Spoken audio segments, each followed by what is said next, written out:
Hello everyone, welcome back to our channel and today we are back again with a new video. So in this video, I will show you how can you easily add ringtone for your mobile device.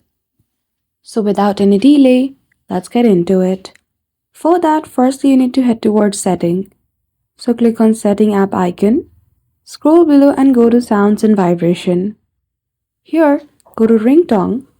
And if you have dual SIM in your mobile, you can choose for different SIM, different ringtones. Once you scroll below, you will see the system ringtones. If you want to change the vibration or keep no vibration for your ringtone, you also have the option for that. Choose any one ringtone which you like and then you're good to go. So that's it. That is how easily you can add ringtone on your mobile device. So I hope you found this video helpful.